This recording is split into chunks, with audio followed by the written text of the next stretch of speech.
Vapor pressure looks good. Following up. Roger, roll, Atlantic.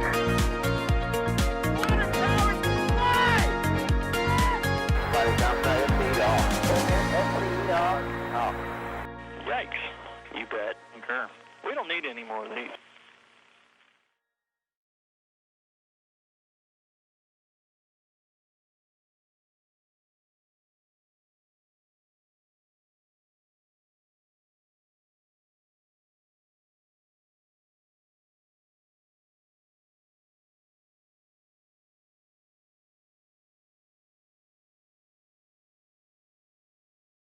Hello everyone, this is Michael from NASA Spaceflight here, looking at a live view of Starship SN8 from Boca Chica, Mary, who is out there in South Texas right now. As you can see, there's a lot of tank farm activity at the pad. We're also seeing some condensation form on that methane tank at the top of Starship SN8. So we believe a cryogenic proof test is currently underway with liquid nitrogen. And this test will verify that the vehicle is structurally sound ahead of a static fire with up to 3 Raptors scheduled for later this month. So hopefully this test goes well. If it does, it will pave the way for lots of exciting Starship SN8 action later this month. But it's probably going to be a minimal commentary stream. It's super late. It is 1:27 a.m. and I also have to be up for the Starlink stream we're going to be doing in a couple of hours. So I'm trying to get some rest and whatnot. Mary's out there in Boca Chica, and maybe Jack will be around a little bit later. I'm not sure, but for now, I will turn on some ambient audio, and ever so often I will come on and give you some updates. So thank you all for watching, and we'll see what happens. Hopefully this is going to be a nice quick test because we've been waiting quite a while to see what happens.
Okay, good news everyone. I have recruited another commentator. I just called Jack, and I think Jack is going to be waking up, so we'll have another person help commentate, but looks like that frost line, or not, maybe it's not frost quite yet, but that condensation line on the upper methane tank seems to be rising pretty quickly, so lots of good signs so far, and like I said, hopefully we won't have to wait too much longer to see this test happen.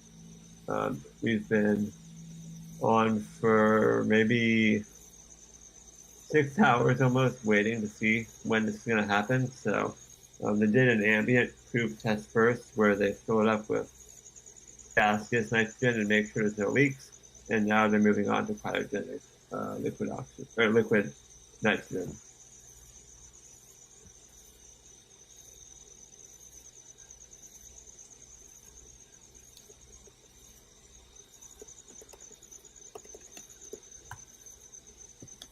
Do we have Jack?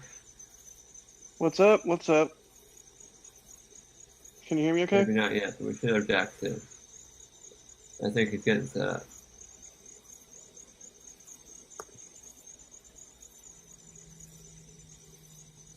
But as usual, if you have questions, tag us in chat at NASA Spaceflight, and I will start working our way through some questions here as we wait for the LN2 loading, which clearly appears to be underway. So I will progress our timeline on the left of your screen to LN2 loading. Meanwhile, Grant, thank you for the $5 Australian. We appreciate the support, Grant. Let's see, do we have any questions? Tim asks, is that tower in the frame? Yes, that is the other camera. Grant again. Wow, Grant, another $5. Thank you so much, Grant. Again, if you have questions, keep tagging us in chat at NASA Spaceflight. If you use the at NASA Spaceflight handle, it automatically puts your question into our question queue. Sandra, good question about the Starlink launch. Weather is currently 70% go, but with Florida this time of year, you never really know. So hopefully weather will work out. This morning, launch is scheduled for 7, let me check the exact time, 7:29 a.m. Eastern time. So just a couple of hours until that Starlink launch, just under 3 hours. So hopefully we'll get some good weather. Obviously there's been a lot of scrubs in Florida, but 70% go is the latest forecast. And the biggest concern is the cumulus cloud rule at the moment. Can you hear me? Check 1 2. All right, Jack, I see that you're transmitting, but I'm not hearing anything. I don't know if I'm supposed to be hearing you. It might have been on my end. Okay, I got it. I hear you now. Sorry, that was on my end. Okie doke. What's up, everybody?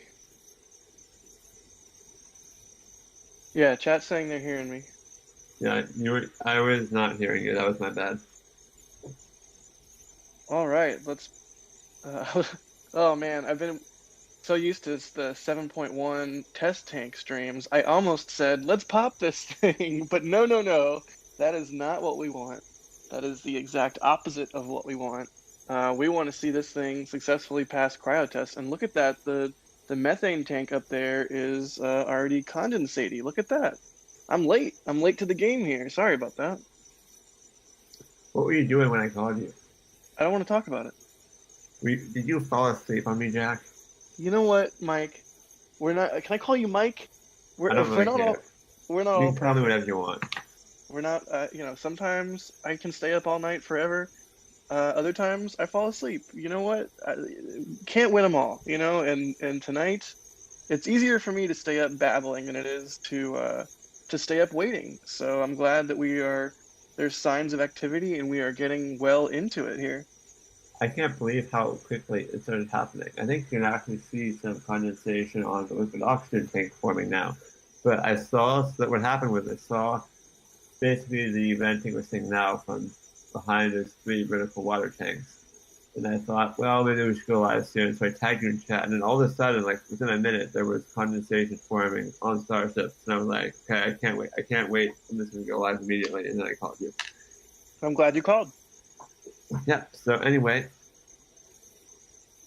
let me know to chat if the ambient audio is too loud or if the audio levels are good. As I said, we kind of just rushed and went live. We were waiting for 3 hours and nothing was happening, and then we all kind of started zoning out. I nearly fell asleep too, and then all of a sudden it's happening. So that's how it goes.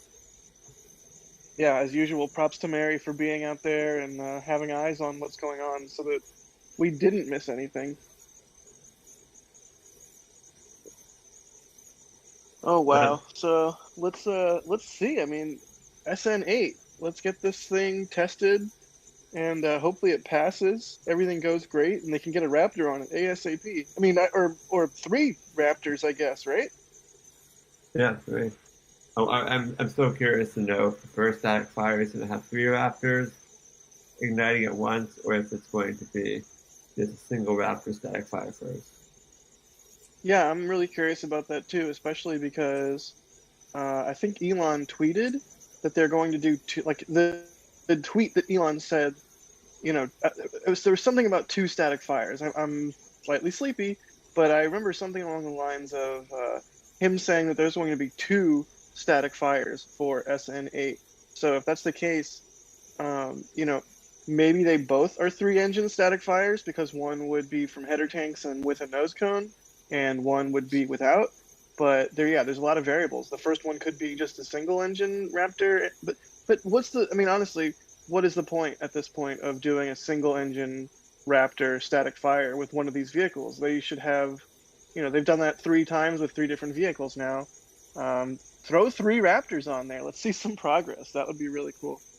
They just went straight to that. I think a main tank static fire and then a header tank static fire is most likely. I agree with you on that. But with how many Raptors is the $1 million question. Super cool, super exciting. I hope you're right. And chat is saying the audio is good, so that's good to hear. I'm glad I configured everything properly. Thanks, chat. Let's see, any questions? Yeah, I'm getting panel open here. We got a little back end system. Grant with his 3rd super chat of the day.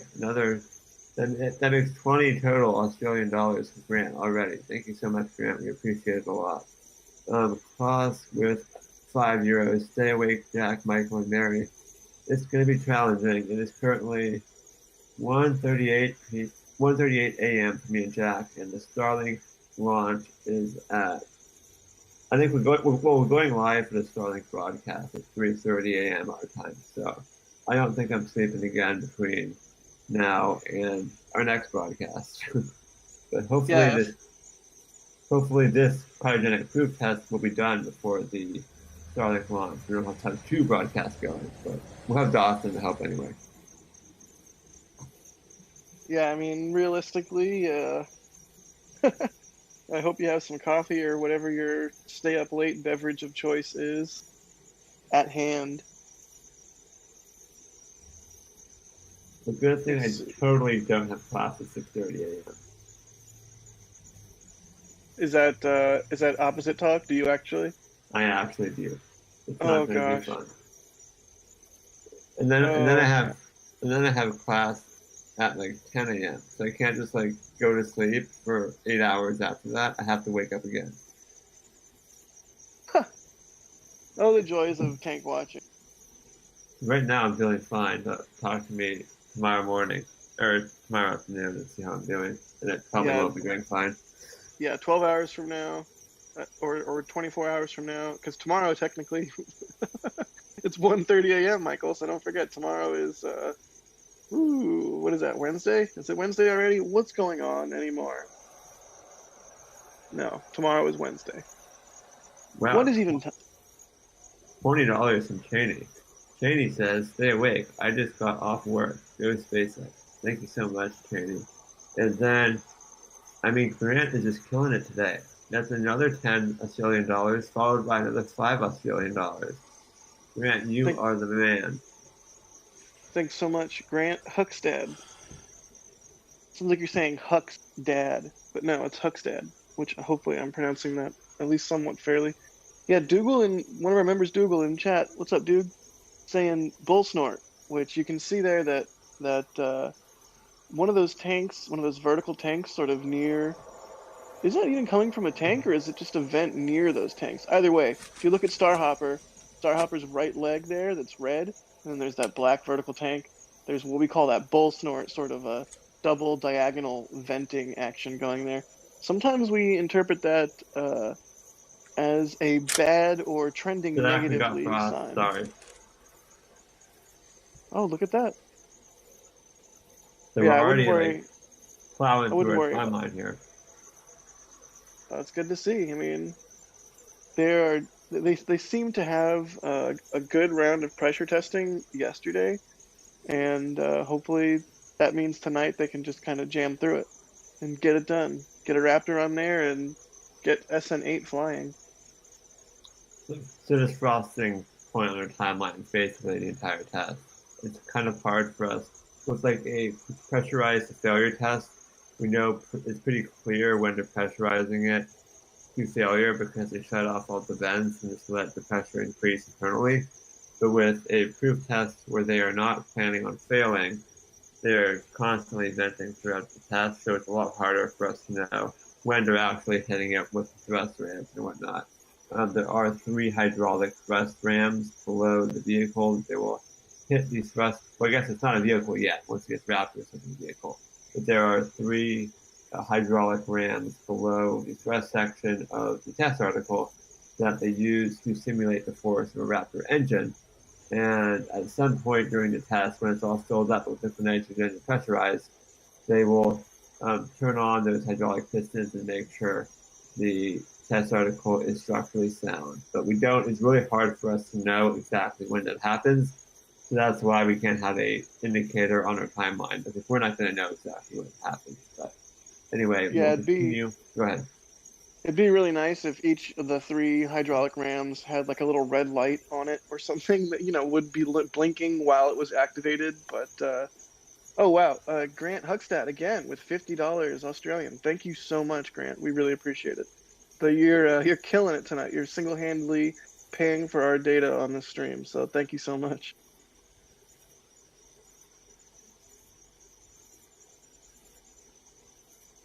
Let's see.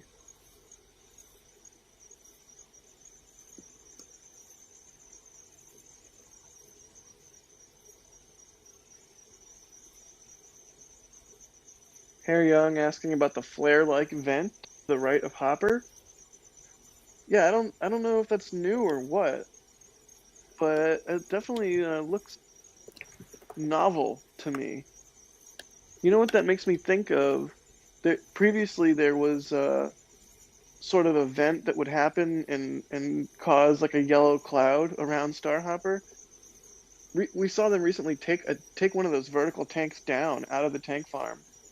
Maybe they moved some stuff around, some plumbing or something, or maybe that's always been there and we just haven't noticed it yet. But good question there, Harry, and Yeah. thanks for the membership.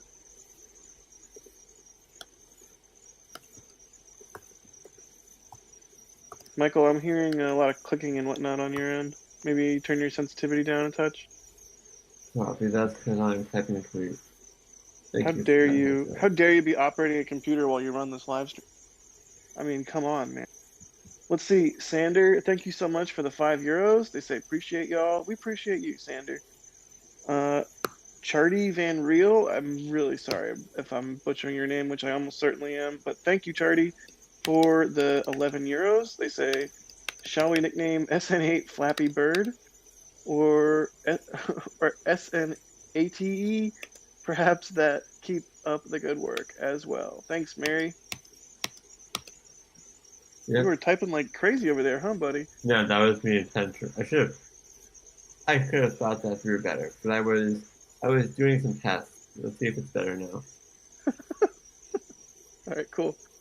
And then Antonio Cesar Hansen Montepegado. They say, you guys, gals, rock. Awesome job. Thank you for the €2, buddy. Thanks for joining us as we test this tank. This is a good old-fashioned Texas tank watch we got going here.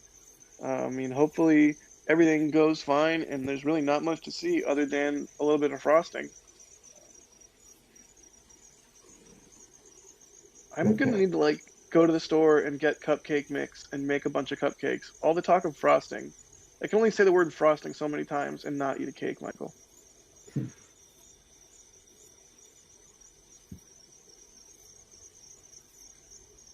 So if you guys have some questions, at NASA Spaceflight in chat, and they'll pop up a little bit easier for me to see here.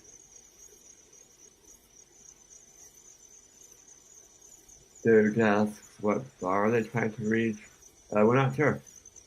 Probably around 7 or 8, maybe. Well, I say that, but that's like what they've been targeting, we think, with the test failure prototypes based on where they've been failing. So maybe slightly below 7, I'm not quite sure. That would be a good question for Elon. But I think 5 or 6 is what they need for flight pressure. So probably somewhere between 5 and 7 if I had to guess.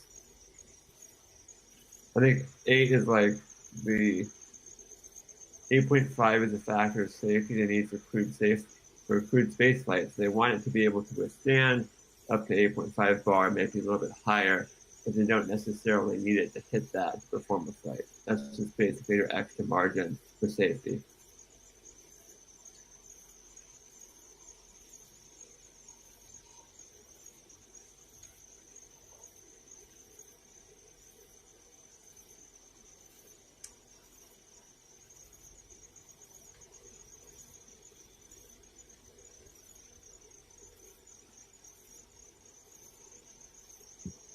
When do you think SN8 will fly, Jack? Oh, man. I mean, going back to what we were saying a few minutes ago, if they're doing 2 static fires and they need to install 3 Raptors, which they've never done before, and at some point in that process put on a nose cone, which they also haven't done in over a year, since the last time they put a nose cone on something was with Mark 1. So it's 2 major things that they just have not done yet. And I know that Elon mentioned that the next Starship update will be in about 3 weeks, is what he said. So there's a lot of speculation I see going on about, will SN8 fly before the update? Basically, will SN8 fly in the next 3 weeks? And it does seem like it's plausible that it could, that it could fly in that time frame. It also seems it's entirely plausible that some unforeseen issue will pop up, or even that nature might intervene in the form of a tropical depression or a hurricane or something like that and slow them down a little bit. So honestly, sometime around November, early mid-November, if I'm hedging a little bit and adding in, time for the unexpected to be figured out, but then that doesn't square with the Starship presentation timeline. So they could always push the Starship presentation timeline, because an Elon tweet does not make reality. But a lot of people forget that just because Elon tweeted it doesn't necessarily make it reality. I mean, even just the scrapped starships being turned into Cybertrucks. I mean, I fully believe that'll happen, but at the same time, we've seen like a Starship leg go up for sale and whatnot. So I wouldn't be surprised if a lot of this stuff ends up in a scrapyard and gets melted down. But Yeah. I don't know. I don't know when SN8 will fly. I would be surprised if it happens in October, personally. I think November is far more likely. Yeah, I would agree with November, but then again, how do you square that with the Starship update being in 3 weeks? This is just they do the update without SN8 having flown. That I think seems... they will postpone the update. I mean, Elon said the Yes. original timeline for last year's update, I forget what it was. It was like August or something. It ended up being like over a month late, I think. So I think we'll see the same again. Yeah, I'm inclined to agree with you. So we were in agreement that we both think SN8 will fly before the update happens. The update will happen after SN8 flies. We think this is all us guessing, to be very clear, and and we think SN8 won't fly in the next 3 weeks, probably, but probably sometime around then, maybe 4 weeks, or maybe 5. Yeah, that sounds right to me. I guess it's also possible that they just do the update before it flies because they run out of time. But I think Elon probably wait until after, if I had to guess. I think he wanted to. He said he wanted the booster done for the presentation. I think that was the other aspect as well. Yeah, and the booster is basically, I mean, Mary has shot so many pieces of it at this point, even the forward dome being sleeved. And so, like, I think she's shot the forward dome being sleeved, several sections of the LOX tank, and at least one section of the fuel tank, and probably more that I'm forgetting. But I mean, that's a significant chunk of Super Heavy right there. And there's a bunch of other stuff floating around the build site that we haven't seen labels on yet, just just because of the nature of things. So all of Super Heavy could very well just be sitting around waiting for the high bay to be done to be stacked. So if all they're waiting for the presentation is Super Heavy to be fully stacked, then that could very well happen in 3 weeks. I could totally see at least just the tank portion, maybe not Raptors installed, or maybe Raptors installed, but it hasn't been static fired yet, or what. But yeah, that Super Heavy is coming, and it's gonna happen soon, and I'm extremely excited for Super Heavy to do its thing. I mean, even just to see it, it's one thing to look at a render or a diagram or a picture, that's got Super Heavy sort of photoshopped in, but the high bay is so massive, and the scale of Super Heavy is so much larger than even Starship, which is already huge. It's going to be a hoot to see. And kind of on that note, Mark Douglas in chat asking, why will SN8 have 3 Raptors, but the first Super Heavy only have 2? Do you want to venture a guess at that, Michael? Because I honestly don't have. I'm not even trying to speculate. I can't think of a logical reason for that other than it would be easier for them to flight test the first Super Heavy with 2 for whatever engine arrangement, whatever the ways the engines are laid out. It makes more sense for them to have 2 on that than 3, but I honestly don't know. Well, Elon tweeted that 2 was the minimum number needed for a top of a booster prototype. So perhaps they're just trying to reduce risk and only use the minimum of what they need to do the first test. Those Raptor engines they've produced up to 40, or we think around 40 Raptor engines so far. That does not mean there's 40 Raptor engines sitting around ready to be tested or flown or whatever. A lot of those Raptors are old prototypes with outdated designs. A lot of them have been tested until they failed in the test stand. There's only so many Raptors available, so they don't want to like waste 6 of them on one test flight. So yeah, exactly. I think they have to increase the Raptor production rate quite a bit before we'll see, upwards of 6 or more engines on a test article. Yeah, Raptors at this point are extremely precious.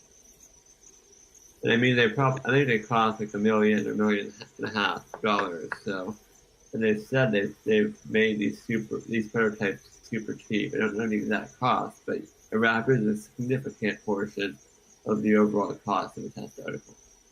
Yeah, that makes perfect sense. And so when you start putting multiple Raptors on there, I mean, you can throw away tank sections left and right. It's just stainless steel and labor and time. But those Raptor engines, whoo boy, I don't even want to think about that. But yeah, it's going to be really interesting to see them get multiple engines on one of these vehicles for the first time. I mean, seeing one Raptor engine or hearing one Raptor engine in person is quite a sight. To see multiple, to hear multiple, that's going to be awesome. It's going to be so cool. But when you were saying there's probably, even though they've done 40 and they don't have 40 laying around because a lot of them are old designs. Before you said they've probably tested a lot to failure, I was going to say, yeah, a lot of them are probably exploded designs. Because undoubtedly, sure, in a test campaign like this, that's just the way things go.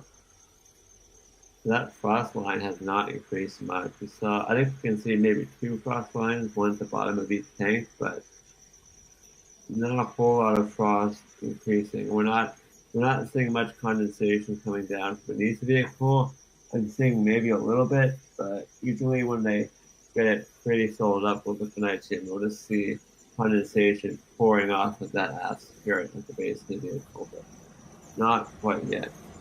Anyway, a couple of super chats. Some Belgian dude, thank you for the €5. He says, greetings from Belgium, if you believe in that conspiracy. And then, wow, Grant is back. Of course he is. 5 more Australian dollars for Grant. £5 from David. We appreciate that, David Thomas. Georgina Gibson with 10 Australian dollars. Can't wait for Mary's sunrise footage when Cone goes on. That would be a cool sunrise, that entire stacked Starship. And I'm sure Mary is going to be getting that shot. Yeah, that's going to be quite a sight. Hey, so a lot of activity from the tank farm right now. Yeah. If you go back to 3:53 a.m. local, I think that's about looks like about 3 or 4 minutes ago. I think around halfway through 3:53, just a little bit of interesting activity from the tank farm. It goes from kind of that cloudy state that it is right now to a sort of an upward jet, which is kind of unique.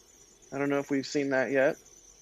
And then it goes back pretty quickly back to a cloudy state again, sort of to what we're looking at now.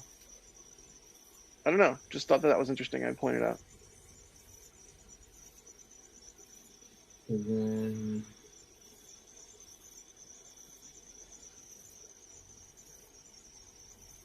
you have any idea how to pronounce that name, Jack, in the super chat queue?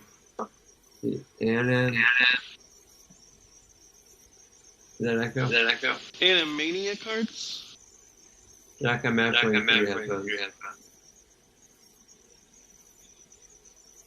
I'm not quite sure how.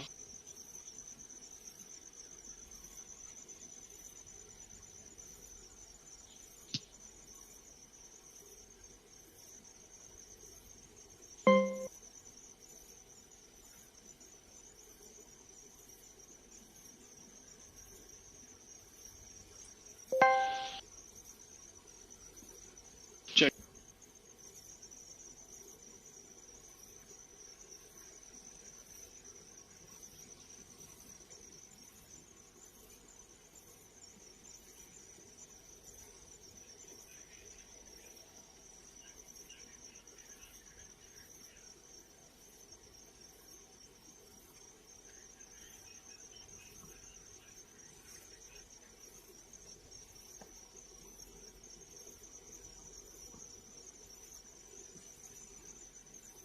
Sorry about this, everyone. We're trying to fix an issue with Jack's audio. We'll be right back.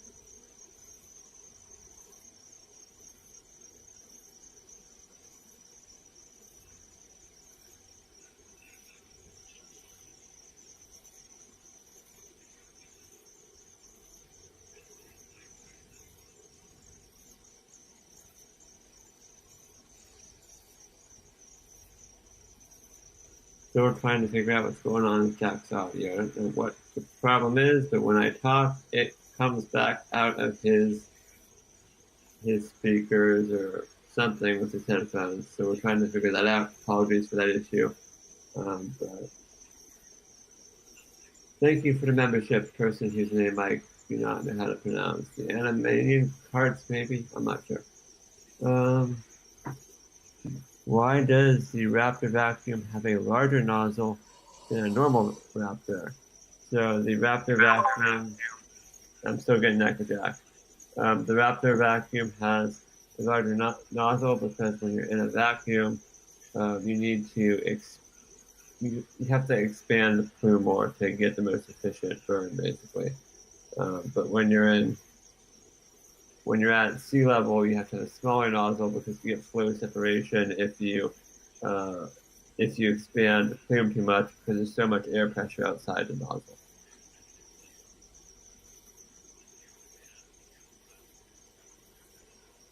And I'm going to try reconnecting quickly because Jack is reporting that it might be on my end.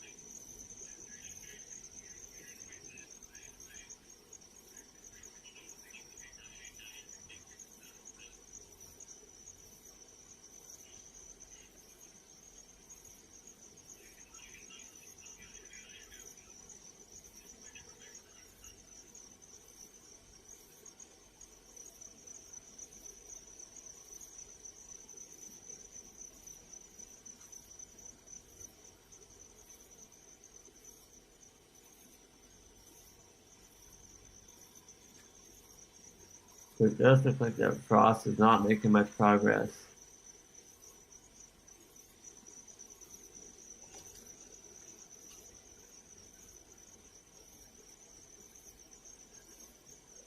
If you're just joining us, the test is not over. We are still in the preliminary phases of the cryogenic proof test.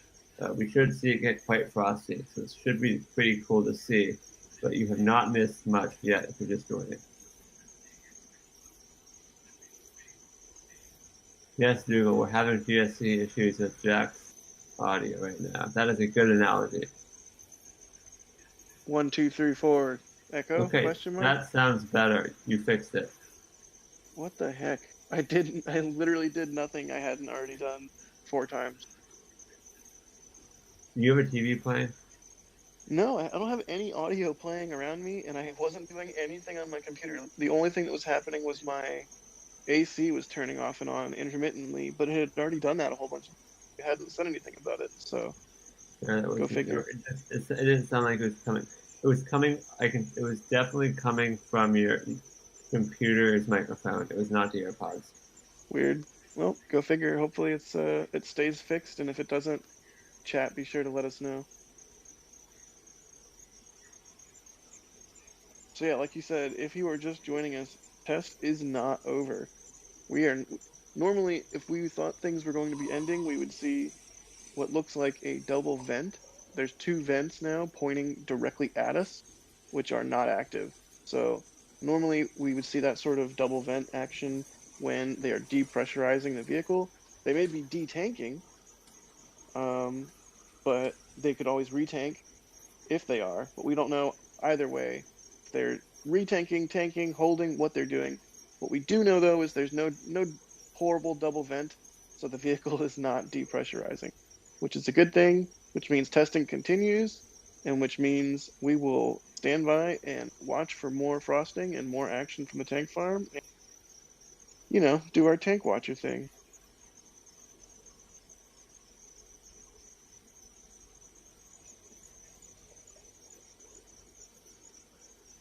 What do you think? Should we go back to LN2 loading? I'm not seeing much frost. Yeah, it does seem like the frost went away, at least for the most part. Okay, going backwards a step.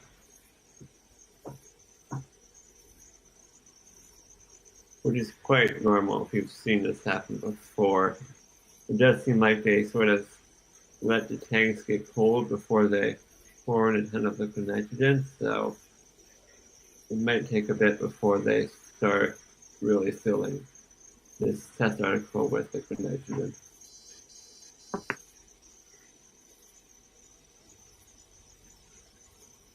Yeah, and SN8 is made out of 304 L steel, right? Or is that SN9? I forget when exactly they switched over. SN9 is the one that's entirely out of 304L. I think SN8 is kind of a hybrid. At least that's what Elon sort of implied.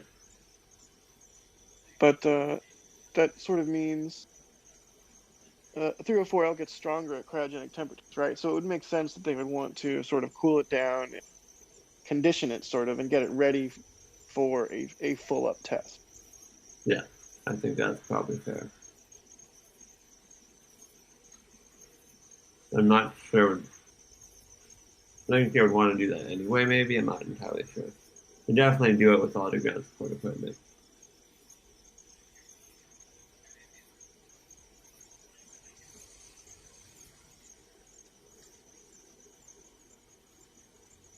Rohan asking if they reproof it when they add the extra engines and nose cone. I mean, good question. Hopefully they can just sort of not necessarily do a full proof with the thrust simulator and all that, but sort of check it, make sure it holds pressure, and then fuel it and do a static. So like sort of roll a mini proof or something akin to that into the static fire regime. But in terms of the pressure testing with the thrust simulator, you cannot have Raptors on Starship and Starship on the pad with the thrust installed. So this type of testing will only occur now when the engines are not yet installed. Hopefully that answers. Good question. Charity asking if the aft flaps are controlled by hydraulics or electrics. And I believe, based on a Tim Dodd everyday astronaut / Elon reply, we know that they are fully electric. Tesla motor base, not hydraulic base. Super cool. Fully electric there.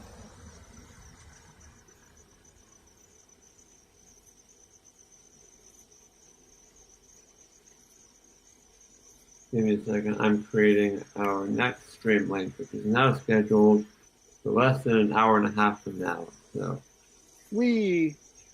lots of activity. That means you're gonna leave me, right? And I'm gonna be here by myself. Well, we have. I think Josh is going to be operating the Starlink stream, so we will. I can stay live on this one. We shall see what happens.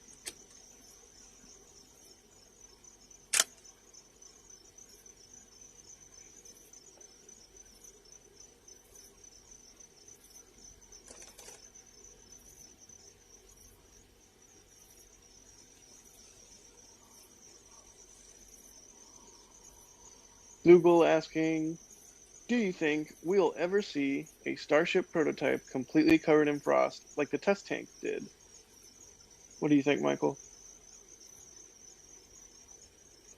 No, I don't. At least for the proof test, they don't seem to fill them up all the way. They just fill them up enough so that they can just let the nitrogen that's already inside boil off and create the necessary pressure. They don't seem to, at least on previous tests, they've not filled it up all the way. And based on how long the SN7.1 proof test took to get it all filled up, that was like at least 3.5 hours. The test window today closes at 6 a.m., so they don't really have time to do that, so I kind of doubt it. I kind of doubt we'll see that today. But most likely we'll see the frost maybe get 2/3 of the way up or something like that. Hey, even that would be super cool. Yeah. Air Command Rockets asking, where do you think the RCS tank R8? I mean, we've definitely seen at least a couple on the inside of the engine skirt there. Previously they were on the outside. Now they look to be like they're on the inside. When SN8 was being lifted onto the launch mount, Mary caught photos of that area, and you can clearly see at least one, I think maybe two or more of those COPVs. They've just been moved internally now to that thrust section area, which is super cool to see, and that'll be necessary for for the type of aerodynamic loads SN8 will endure in that sort of belly flop maneuver and under higher speed flight. So they can't really be on the outside because they would probably just be ripped off, right, by aerodynamic forces. So cool that they've moved them on the inside now, and hopefully, you know, we'll soon look back at the vehicles like 5 and 6 where they were everything, all that plumbing and everything was on the outside, and we'll laugh and get you that look.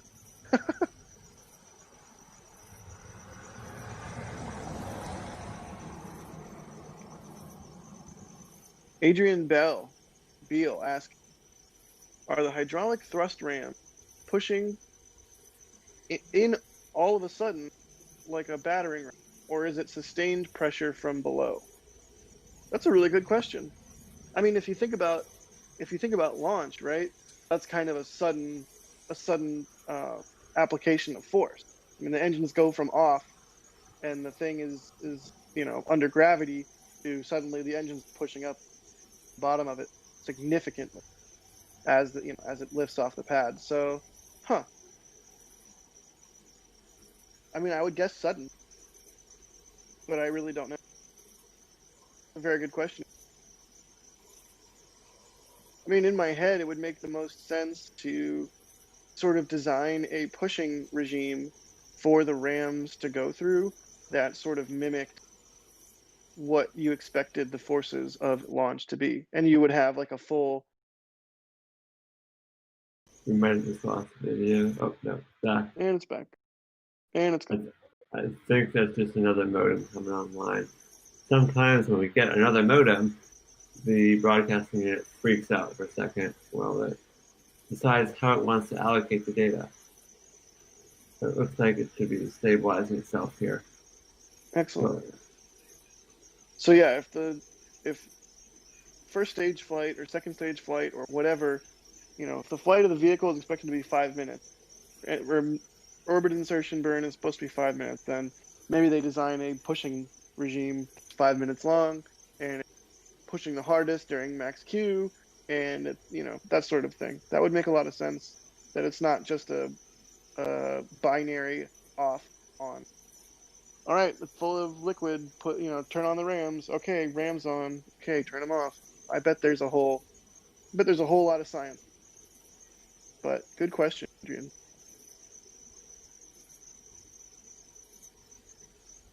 John Linton saying it's a gradual loading in chat. So maybe I'm completely wrong. I honestly don't know.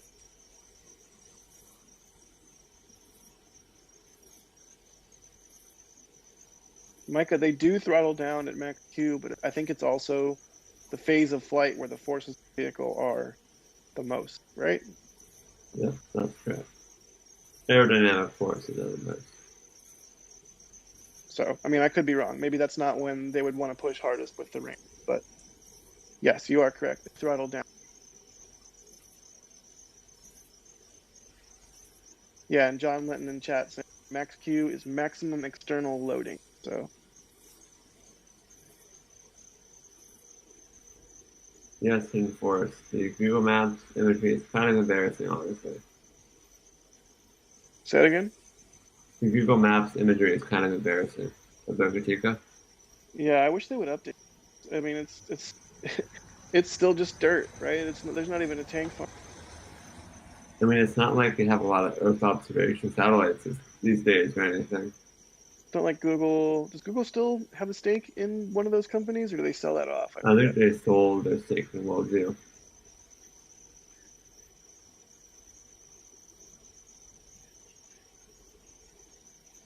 We got a question asking, why aren't there any heat shields on SN8, or will they be applied later on?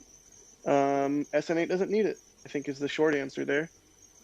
SN8 will not be re-entering at orbital velocity or from orbital height, so it does not need a heat shield, although I expect to see a vehicle with a heat shield pretty soon here. At the same time, you would expect them to adhere a patch of tiles to 8 in the same way that they have on many of the previous vehicles. I mean, Starhopper had heat shield tiles, 5 and 6 had heat shield tiles. All of the, 4, 3, 2, and 1, they all had heat shield tile patches, small little patches. So I'm sort of surprised that 8 does not. Just for, testing adherence and adhesion. Whatever.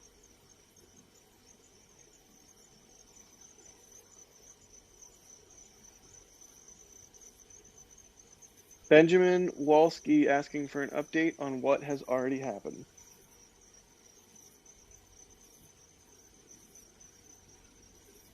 So we just basically saw some tank farm activity spool up. So we went live, and now We saw a bit of condensation form on the methane and liquid oxygen tanks, the Starship SN8. A little bit of frost formed at the base of each tank, but we haven't seen much progress beyond that in the last 30 minutes or so. We're still waiting to see them start to really pump liquid nitrogen into SN8. And once it happens, we should see a frost line on each tank sort of rise up the sides of the test article, but unclear as to exactly when that is going to happen. It could be in the next 5 minutes, it could be 30 minutes, it could be an hour, it could be 2 hours. It's going to happen. Well, I guess it hopefully won't be 2 hours because that's the window closed at 6 a.m. and it's 4:16 right now, but not exactly sure when it's going to happen. I like that with the test tank with 7.1, you had to keep catching yourself. I think we all did, to catch ourselves from saying vehicle and instead say test article. And now this is a vehicle, and we're saying test article. I mean, it's also a test article. Is it Josh or someone argued that it's not a vehicle until it gets engines? I'm not saying I necessarily agree with that because it's meant to like move around, but I mean, technically it cannot move in its current state. I mean, I guess I agree with that in principle, but in reality, it's meant to fly. It's a vehicle, Yeah. whereas a test tank vehicle. is meant to sit there. It's a test article, but I don't want to fight anybody about it, especially not Das. Something tells me he would win.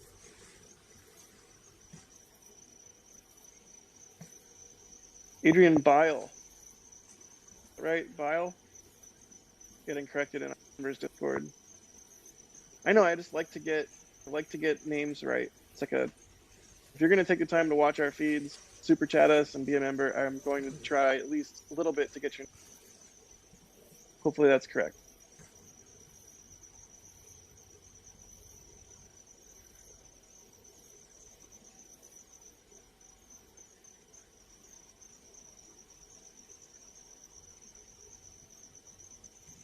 Andy McCracken asking, what is the purpose of the thrust simulator? Thrust simulator exerts loads on the bottom bulkhead, aka thrust puck, thrust dome, and it simulates forces of Raptor engines pushing up and lifting the vehicle off the pad and into space. So thrust simulator basically mimics what Raptors do, or the forces that Raptors exert.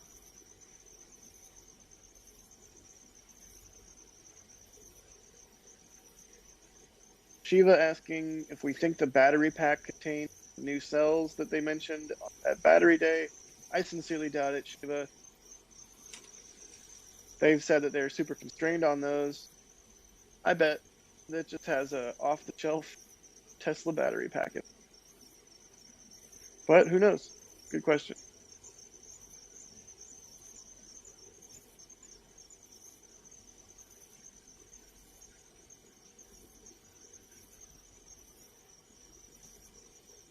Astro6 asking about nose cone installation. Seems like after this, they'll put Raptors on it. They'll static fire the Raptor. Then it'll get enough. I think that's what we're currently expecting, but really we don't know. But that would be my guess. Cryoproof, Raptors, static, cone, static. Say it with me now. Cryoproof, Raptors, static, cone, static, flight. Are you sure it's going to be a nose cone after the first static fire, or it's going to be a nose cone before the first static fire? Cone? I'm thinking know. cone, static fire, pop. That's fair. That's completely fair and probable. I don't know, and I should be clear about that I don't. Elon said the nose cone was going to be installed this week, I think, based on this tweet last week saying the nose cone install would happen next week. It's the only way I see that happening is if they installed the nose cone just right after the cryoproof is done.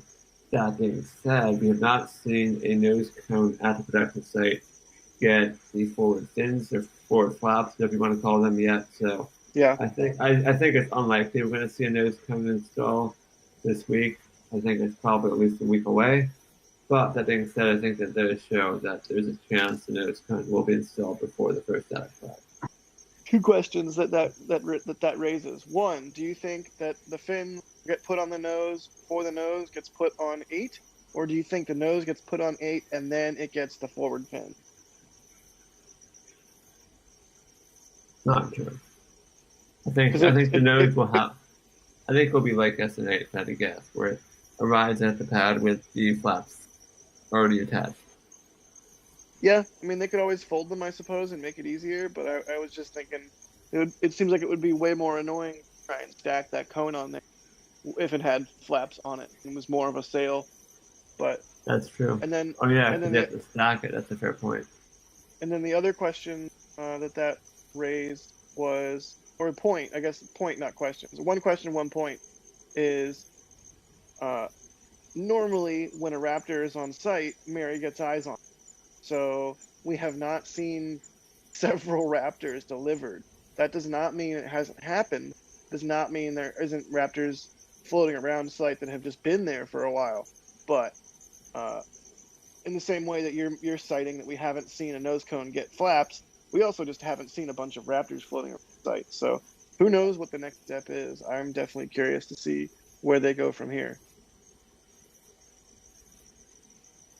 Kinetic Inc. in chat asking, so 5 and 6, SN5 and SN6 are useless?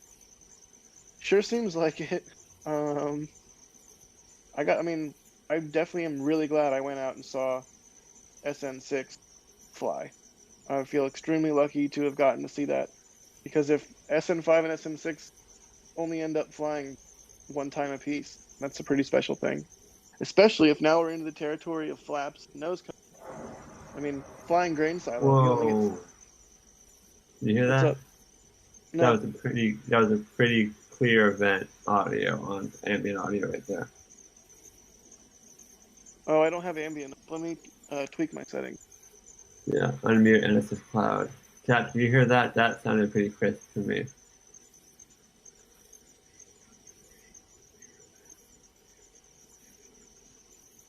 I'm going to rewind the stream and listen again.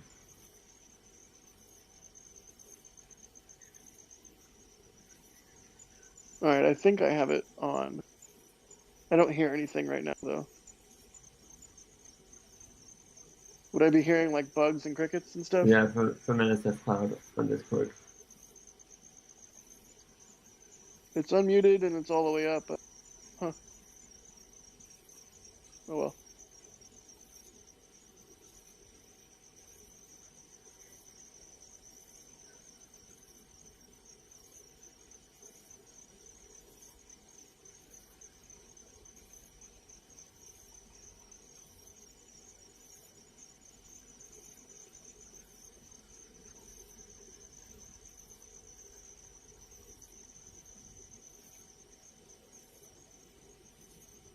Is it still not working, Jack?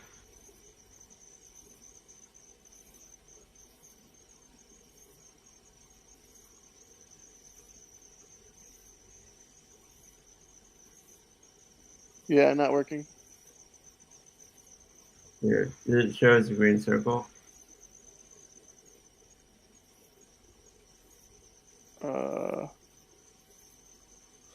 Yes. Anyway, Necrophobia. Just try this one. Yes, thanks. Thank you for the 20 Australian dollars, and I wonder if I got your name right. Zippy Sing Invention, $5. How come they don't expedite the first build by using one of the earlier SN prototypes as a major portion? That's a good question. I think they're pumping out rings so quickly right now that they don't really have to expedite the barrel production. It's more of all the accessories that are necessary for Super Heavy that are the longest pull items in terms of construction, like the thrust section for Super Heavy, which we haven't seen yet, the landing legs for Super Heavy, which we haven't seen yet, perhaps the grid fins that we haven't seen yet. So I think those items are probably what's holding up development. I don't think making enough barrels is necessarily the challenge for super heavy. I heard that. Yeah, it's working out good. Yeah, that It's so ambient cool. audio, so cool. It's like the vehicle is breathing. It really is. It's like it's coming to life, taking its first breath. Oh man, it's like the scene from Pulp Fiction where John Travolta like slams the adrenaline shot into Uma Thurman, and she like goes. But really, it's like the vehicle is coming to life. It's super cool. I'm glad that we were able to get ambient audio up. Mary puts up with the fuss of having to set up the extra gear associated with it and the microphone and all that.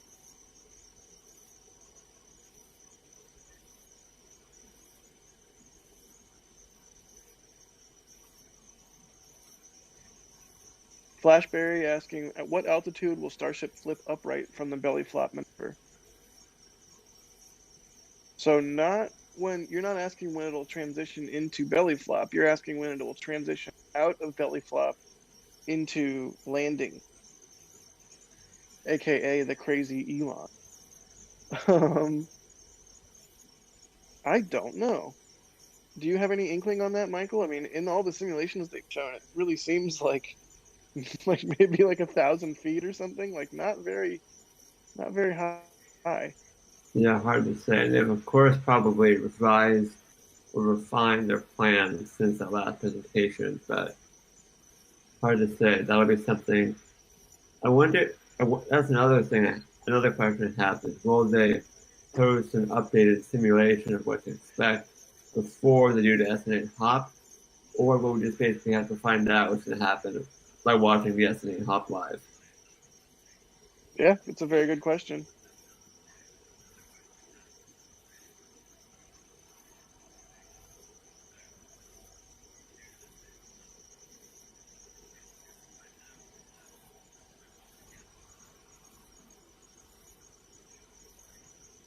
Okay, it's a big event. Let's put some in.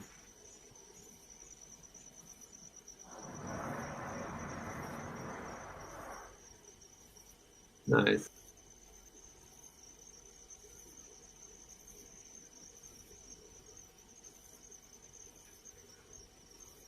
David asking, I know it's a bit early question at this testing stage, but what will defend Starship in space from micrometeors? So they're going to get a couple people up in the nose cone area, and they're all going to think really positive thoughts. And it's just going to deflect all of the, no, I'm an idiot. I mean, I don't know. I think just a robust construction. That's a good question. I mean, mission planning and robust construction and redundancy, I think, would be the answer to that. Same as any other spacecraft, but some kind of crazy like electromagnetic shield or something would definitely be cool. But we haven't heard anything about that. Do you have anything to add there, Michael? No, I think you covered it well. Pavel Padrat. Foreman from the Padrat. Thank you. Thanks for catching that, Michael. Thank you for the membership there, bud. The memberships are really awesome. Support the channel. Hey, members, give me a double Gwen in chat. I'm gonna throw a double Gwen, bam, bam, in chat. You get perks like the cool Gwen and Elon and whatnot emoji, and the higher tiers, there's Discord access, stuff like that. So thank you so much to all of our members. Your support really makes a difference. Yeah, if you're interested in becoming a member, click the blue, with the white button with the blue outline that says join on it below the video. If you don't see the button, it's probably because you're on iOS and Apple likes to take a big chunk of the money, and Google does not like that. If you're on iOS, you have to use a web browser or a desktop computer to become a member, but the join button is what to look for.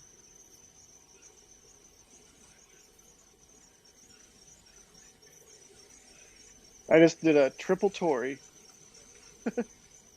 Wow, that is really asking for trouble. Yep, triple Tory. Deal with it, everybody. Very expensive set of emoji.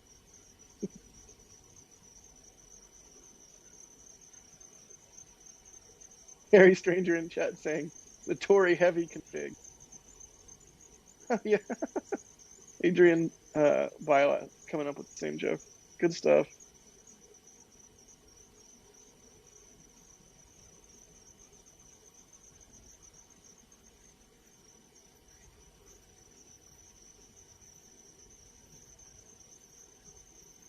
Micah, going back to the subject of micrometeoroid protection, talking about Bigelow and Bigelow modules, the sort of a fabric or the textile walls handling micrometeoroid impacts better, which I believe they did do.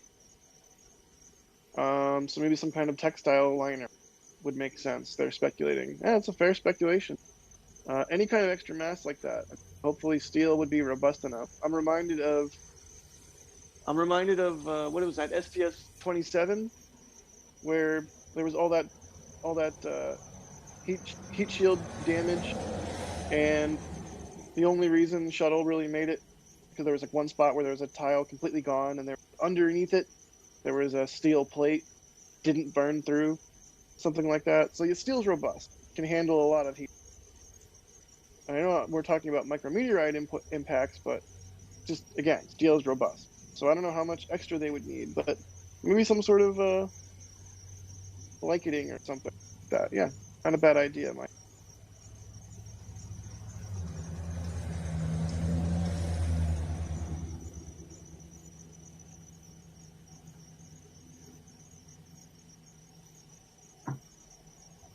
Jerwa, thank you, $10. Say good morning, good afternoon, and good evening to all tank watchers every. Yeah, it is 2:33 a.m. for me. It is 4:33 a.m. local. Whatever time it is for you around our planet, I hope you are doing great. Full Whip, thank you for the new membership. So cool to hear that noise. Welcome to Capcom, everybody. Thank you so much. I believe that gets you Discord access. Hop into Discord. If you play Kerbal Space Academy, if you play Kerbal Space Program, pop into the Kerbal Space Program channel and see some of the monstrosities we make. If not, throw your favorite fun GIF in the party chat. Either way, shit.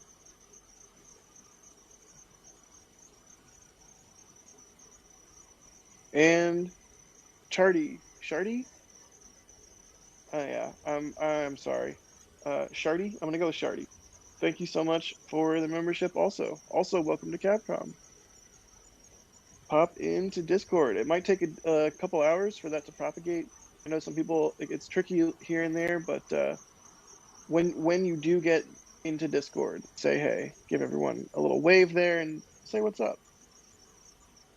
I'm a big fan of our members Discord. I spend a lot of time and Harry Stranger in very same in our members Discord made a Tory heavy. It's beautiful. Good work, Harry.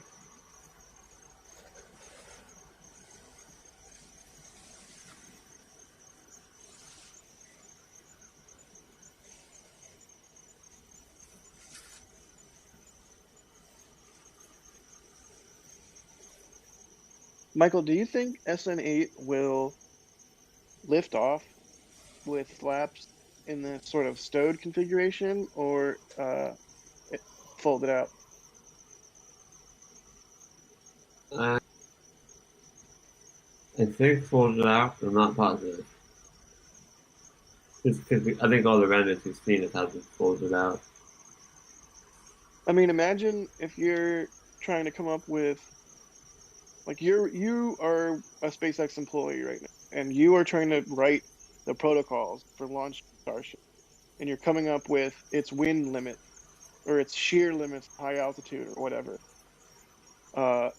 Do you come up with a configuration or come up with a different set of limits and say, hey, look, if we launch with the fins folded, we get an extra 5 miles an hour of wind or something like that? I don't know, but it's interesting to me to imagine them launching it within a sort of a stowed configuration like this, just because it looks sort of counterintuitive. I don't know that they ever would, but maybe Yeah, good question.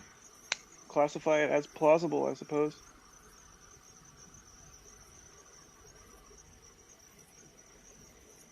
What percent did SN8 lands in one piece? What do you think, Jack?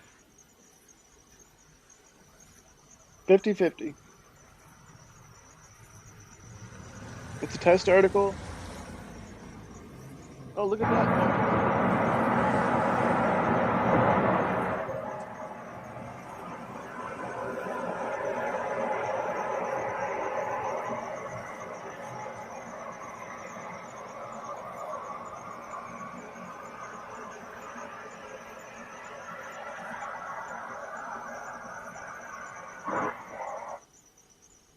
Well, that was cool.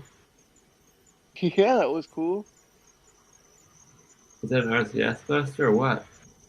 I don't think so. Let me look at it again. Pat says RCS. There's another one. That was an RCS buster. Yeah, they're testing RCS.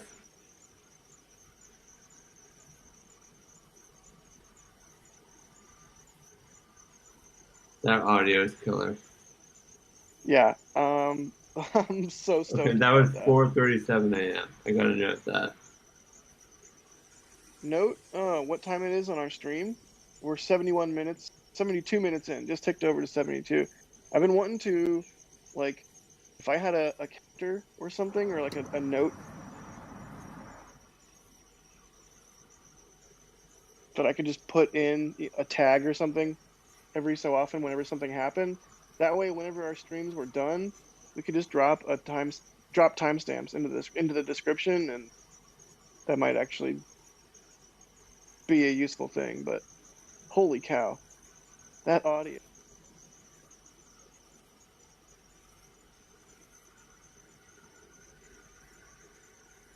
Chris Taylor, welcome to Red Team, buddy. Thanks for the membership.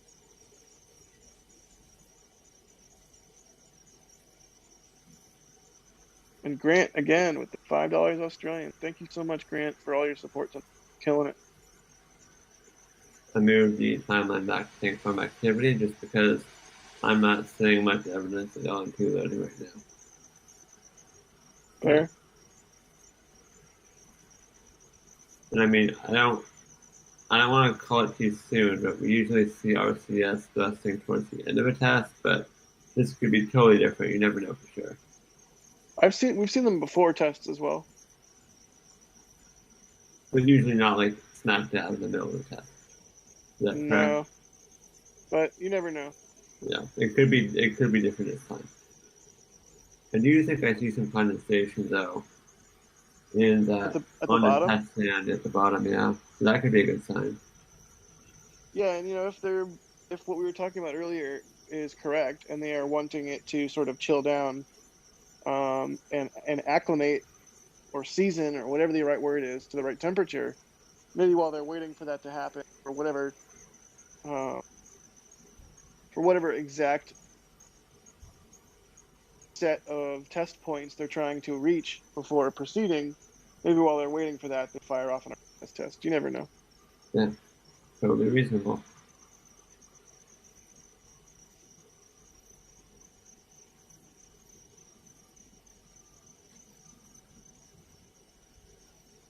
It does seem to be a decent amount of condensation, so I'm going to revert my decision. I think there's still a chance that LN2 loading is happening.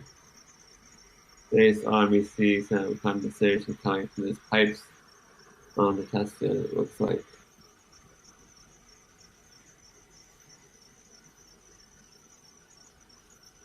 But yeah, like usual, we have no official word of what is happening, so we basically just have to watch and do our best to predict what's happening. But it's not like Elon or SpaceX is live tweeting this for us.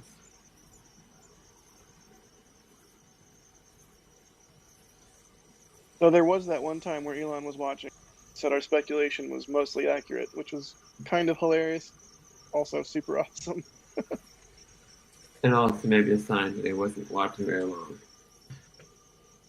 touche.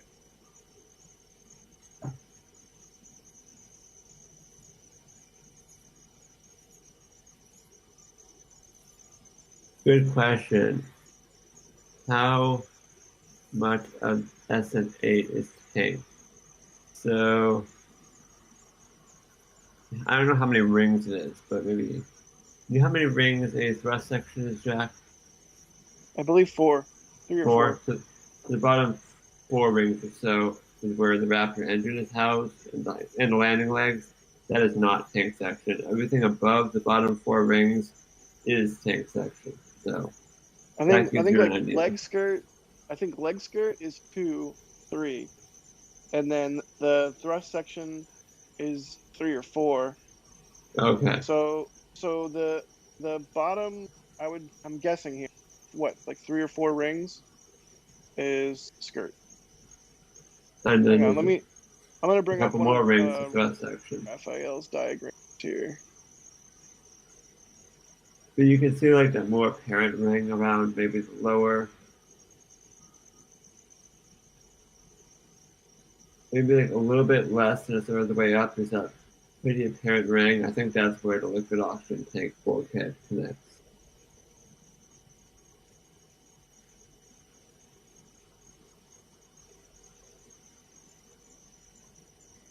Tom says he thinks 3 rings for leg skirt and 3 for thrust section, question mark.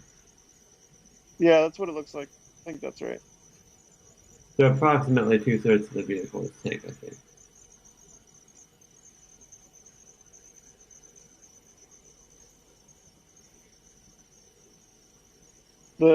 The aft dome or thrust bulkhead, whatever you want to call it, looks like it's welded to the 4th ring up from the bottom. So the 4th ring and down is where the negative space will start. Oh, video drop. Stand by.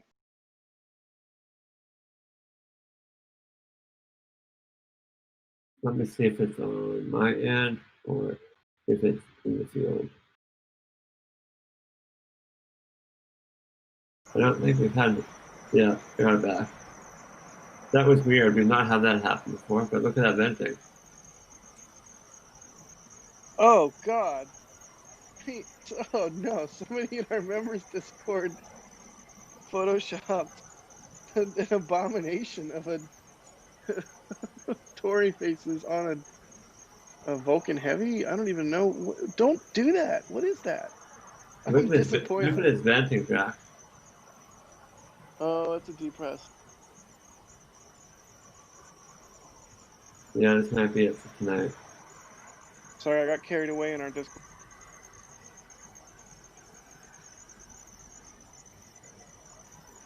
I guess this might be it for this morning, I should say, because it is 4:45 a.m. Yeah, I mean, if we see cars head to the pad at this point, that's game over for the night, right? Yeah. So that's the next thing we'll be looking for. Cars headed to the pad. And while we wait for that, or maybe more activity. Maybe more frosting, but I doubt it. But maybe. While we wait for that, if you guys have any more questions, throw them in chat and we'll answer your questions while we wait to see what happens next. But So it's like this might have been a scrub test. Yeah, between the RCS test that we just saw and this double vent, not looking great. Scrub Trooper strikes again. Which reminds me, as I stall for time while I look for the link, which is not showing up rapidly. Here we go. We have a Florida scrub watcher, which I guess this is technically a Texas scrub watcher situation here, but still, scrub watching. It's not unlike tank watching, but I don't have a scrub watcher shirt queued up, but I do have a tank watcher shirt. So head on over to the NASA Spaceflight shop if you are running low on t-shirts or want to improve your t-shirt inventory. Lots of cool designs to check out, and all of the proceeds from the shop help improve our content on our stream, our articles, all our content that we produce. So we really appreciate everybody's support. So again, nasaspaceflight.com/shop if you're interested in merch. Yeah, sure enough. I just threw a Scrub Watcher link in chat there.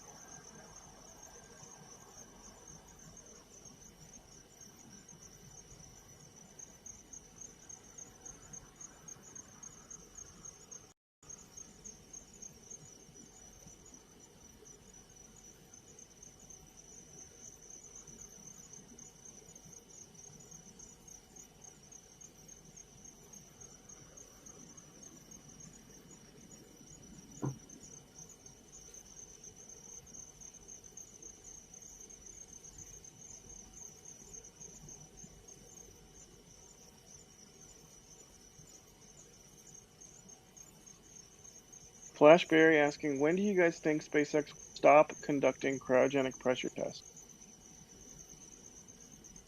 I mean, the boring answer that's probably not very satisfying. When they're confident enough to not. I mean, if you've noticed, what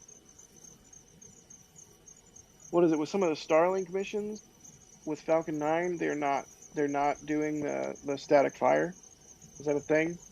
So, they're getting to a point of confidence with those vehicles where they can skip sort of one of the pieces of flow, or is that the right word? One of the pieces of testing that they would normally do. So surely they'll get to that point with Starship cryo testing. Maybe they'll just do a proof test, or they'll roll it into sort of a static fire regime. Who knows? But definitely not yet. Clearly. Good question, though, Flash.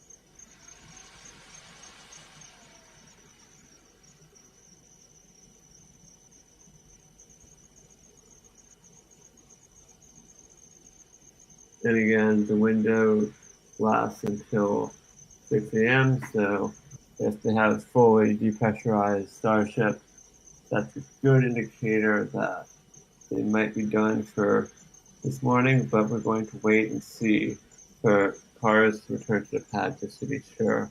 And we'll quickly show the road closures. As you can see, they have other opportunities coming up. So October 6th from 9 p.m. to 6 a.m. So plenty of time to finish up this cryogenic proof test campaign.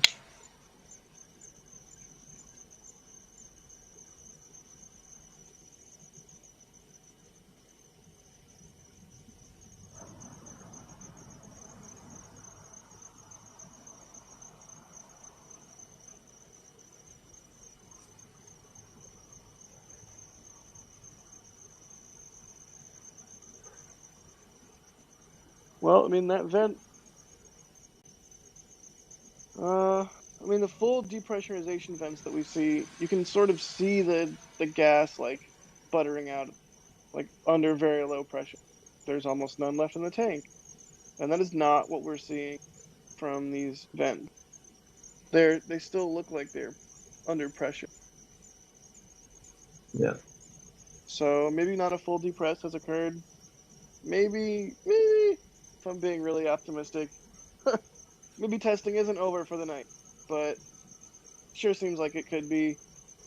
We're standing by and waiting to see what happens.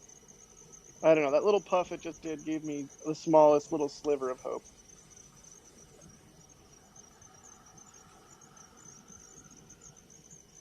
I'm just hoping we find out before 5:30 a.m. local time, because that's when our Starlink broadcast is going live. Yep. And I would like to not have two broadcasts running at the same time if possible. So hopefully we'll get word soon.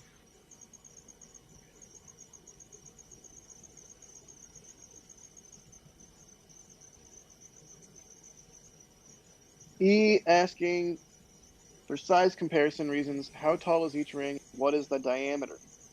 The diameter is 9 meters, right? 9 meters.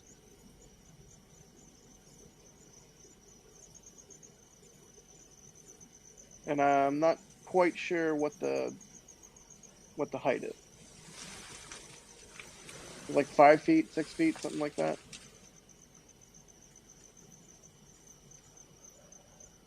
But yeah, if you ever noticed on the ring, you can see written often the diameter in millimeters. It's like 9,006, 9,007, something like that.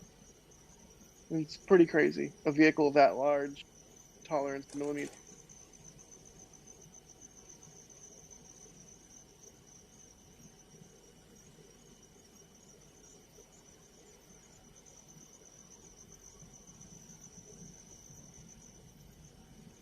Shardy asking, will SN8 feature the next version of landing legs? We don't know. Very good question. It's also hard for me to say like what a version of landing legs, like what each version is. I know there's like 0.9, the ones that we've seen flown already. And then there's 1.0, which we might have also seen, but maybe not flown yet. But I don't know. I could be completely wrong. Point being, there's many different versions of the legs. And there's some that we've seen, but haven't seen flown. So who knows what the leg situation is. I think 8 has legs installed already, but I'm not sure. Someone can correct me on that. You can see a lot of condensation on that upper tank right now. That's probably just from all that venting.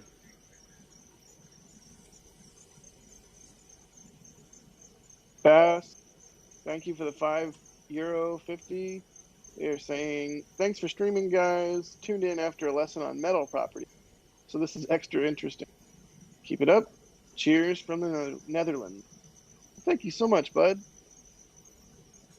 And Grant again, $5 Australian. What's up, Grant? I hope you're having a great night, buddy. Or day? I guess day. I don't know. I hope you're having a great time. Thank you for all the support. Yeah, I really think all that condensation on the upper tank is just from all this venting. I don't think it's because it's loaded liquid nitrogen. And now we're getting a double vent. So let's watch this and see, does it stop? While these are still sort of blasting out with a significant amount of pressure, or does it sort of peter out, sort of with a whimper? Yeah. You can visibly see the difference. In the daily update that we posted today, that has a recap of last night's, it's extremely obvious that it's a pressurization of the vehicle based on how it's like a trickle. I know gas doesn't trickle, but whatever the gas equivalent of a trickle.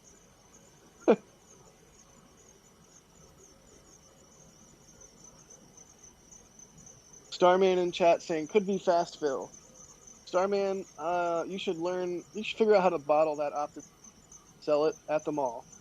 Because I would go to your store, buy a case of it.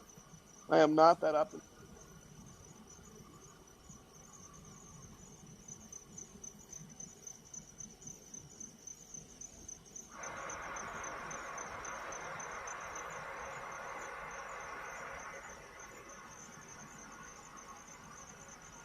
Look at that, it already looks like the lock's coming out with less pressure. Yeah.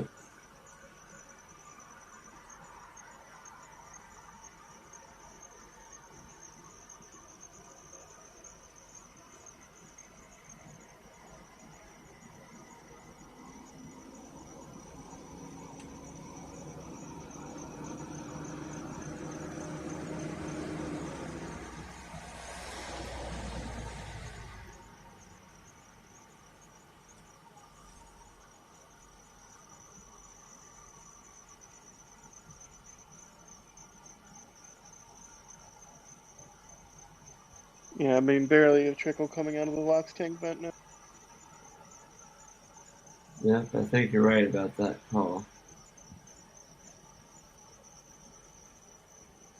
It does Certainly look looks like it's peter out. like it does look like the methane tank up there is kind of getting colder, but to me that's the same old can of duster being sprayed for a long period of time, sort of, you know, pressure is volume and temperature equation, all that chemistry,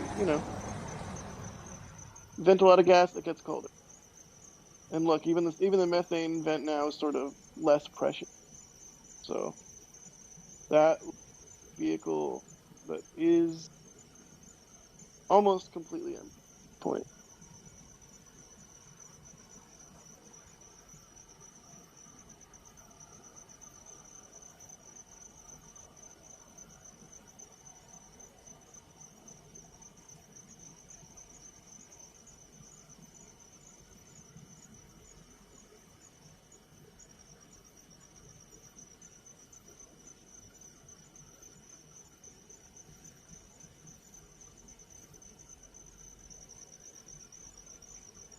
Micah, yes, the legs with the progressively larger hole patterns.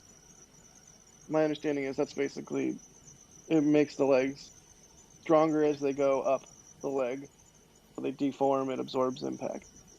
The bottom of the legs are the weakest, etc. Yeah, you got it right.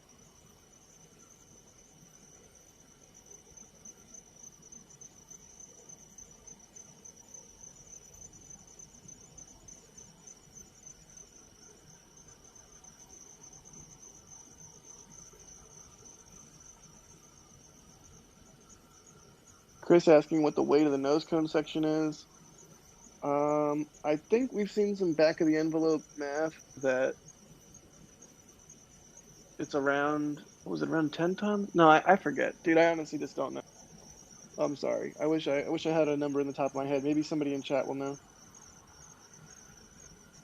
I mean, we know that the mass simulator was 22 tons, 20 tons, or something like that. So maybe that's an indicator. I honestly.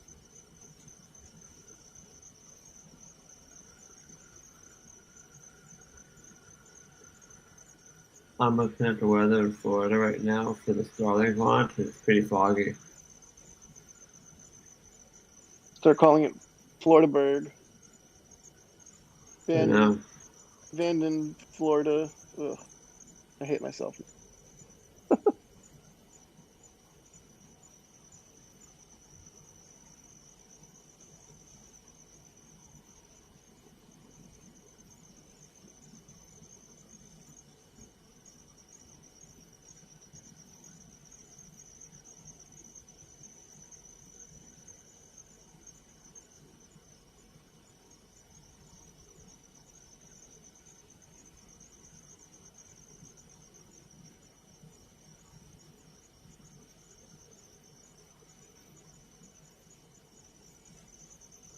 Andrew Wall asking what's rotating on top of Hopper.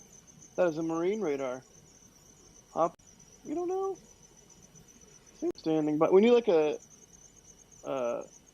cartoon drawing of Das Exactly. kneeling next It to may a not be. starship.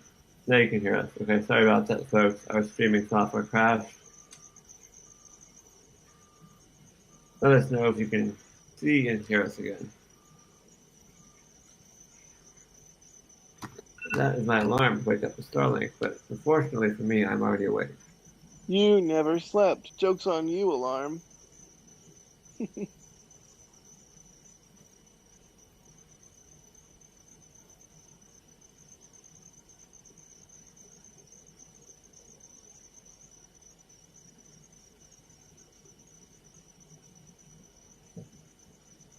I'll work on juggling our preview jack. I see it's not working. Yeah, it's frozen. We're getting like, I don't know, 1 frame a second on YouTube. It looks fine to me. Oh, no, you're right. I was like, are you blinking every second? No, it is correct on YouTube.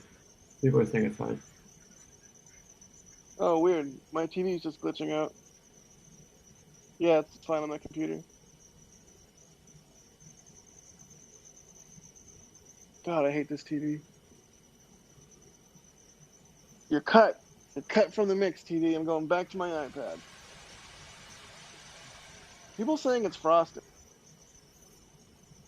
I don't know that Maybe it's that frosted. very top ring. It should be frosting from the top. It should be frosting from the bottom. I think it's an effect of the venting causing it to get cold. I agree.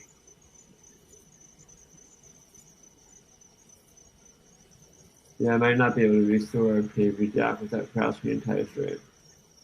So just use YouTube for now. That's all right.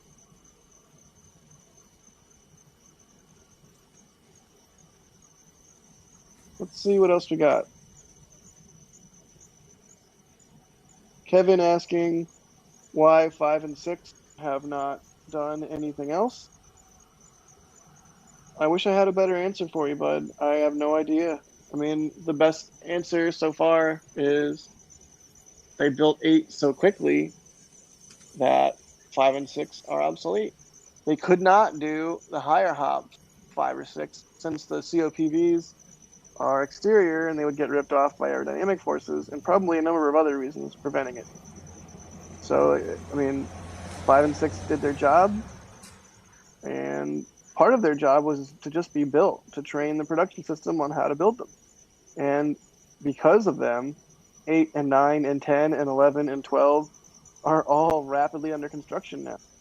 So it is a bit odd to see them sort of like ghosts of their former selves, sort of just wandering around the launch site every now and then, moved around on one of the transporters. But yeah, we'll see. It'd be really cool if they turned them into big gate guards or big water tanks, or because there's no plumbing in Boca Chica. Water has to be trucked in. So who knows? Good question, though.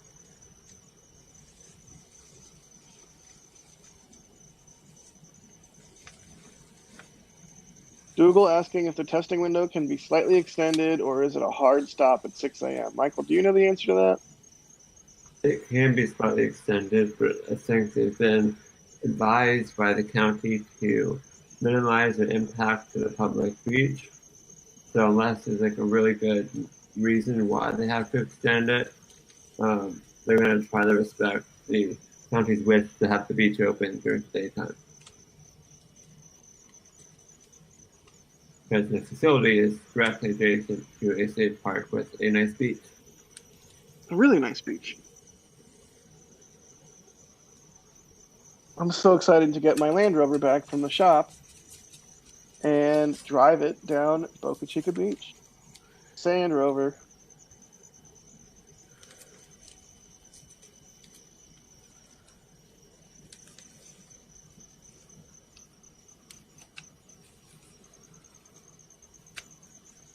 Shardy asking if there's info about which Raptors are going to be used on SN8. No, there is no info.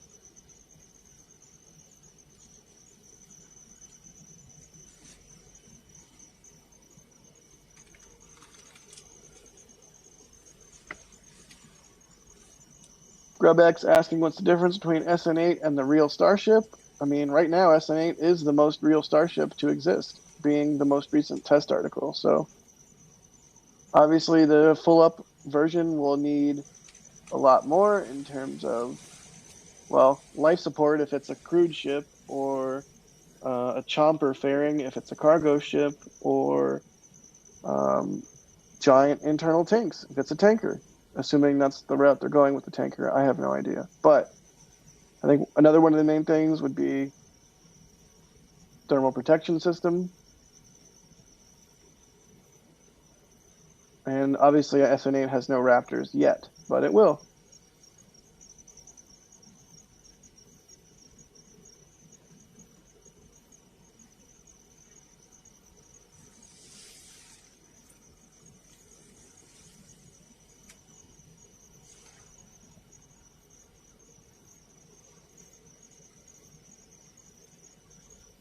Soars asking, what do you guys predict the date will be SN8 will go sky high?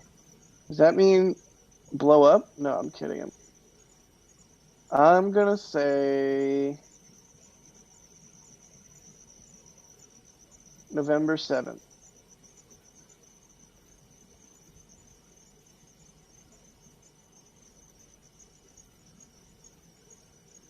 What do you think, Michael? Yeah, sometime early November probably.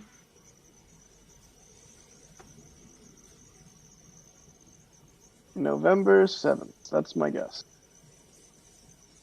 Hold me to it.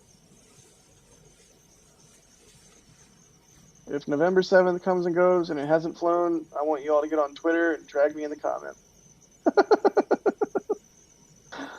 No, seriously, don't. David Carr saying October 31st. That'd be cool. Tyler Walter saying, I bet it won't be that long. I hope you're right. In fair chance, you could very well be right. I'm hedging quite a bit.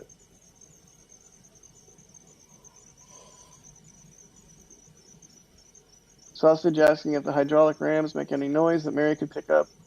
Nope. Good question, though. And also now I want breakfast meats.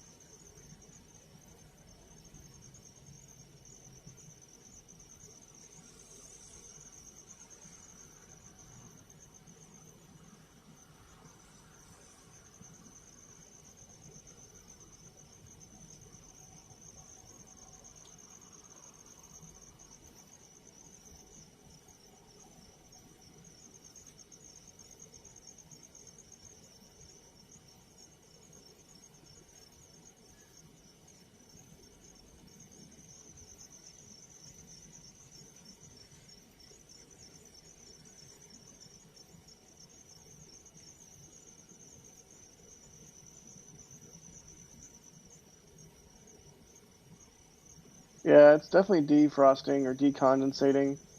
Might even, is that a dent that has appeared? Yeah, it's denty.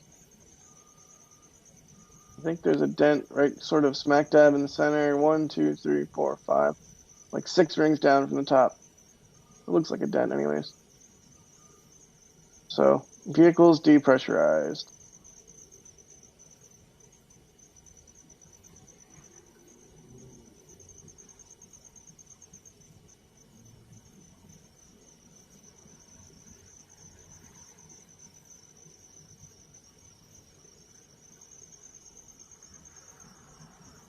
I don't know, Michael. What do you think?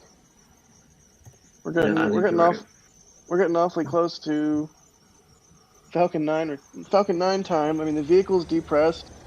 They only have 50 minutes left in their window. Do we want to just wait for the roadblock to go down, or do you want to just transition to Falcon 9 when the time comes? We'll give it a few more minutes, and then we might have to call it just to focus on Starlink, because it does appear that there is not much action right now. But we'll wait and see what happens. We can always come back if something does change. Sounds good. If I was a betting man, I would say tonight is wrapping up. But, well, let's just say I just lost a coin flip to you, so maybe I shouldn't be a betting man.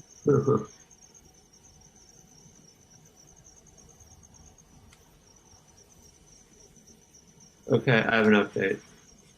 The road is open. The roadblocks are down, so we can wrap it up. There we go. All right, well, keep in mind, everybody, we are going to be live here shortly for a Starlink launch and Falcon 9 launch out of Florida. Yeah, I'll get a link for that. I'll spam chat like crazy, because we are less than 20 minutes away from a launch live stream. So you're not going to want to go anywhere, because we have another live stream just at a fresh stream link. So come Just join enough us time. there. Yeah, just enough time to grab a snack, stretch your legs, pet your favorite pet, ignore your least favorite pet, hug your loved ones, and then come on right back and join us for a Falcon 9 launch out of Florida. But until then, I'm Jack Beyer. I don't even know what you want to call me. Digital content creator for NASA spaceflight. Editor, photographer, whatever. Follow me on Twitter. Say hey. Thanks for joining us tonight. And yeah, Michael, do your thing there. Thank you for joining us as well. I'm Michael Baylor. You can follow me on Twitter at NextSpaceflight. Thanks to Jack for joining us today.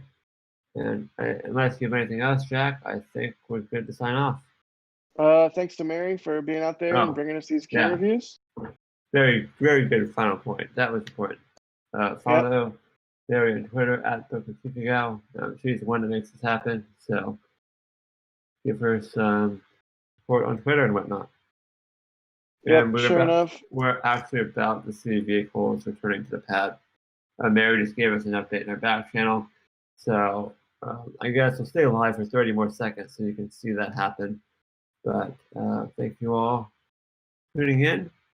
And as we watch these vehicles about to cross in front of your screen and head towards the pad, again, one more time, Starlink launch in just over an hour, but we're going to be going live in about 15 minutes. So go check out that link and put it in chat. And there's the SpaceX security vehicle returning to the pad. So thank you all for watching, and we will see you all next time.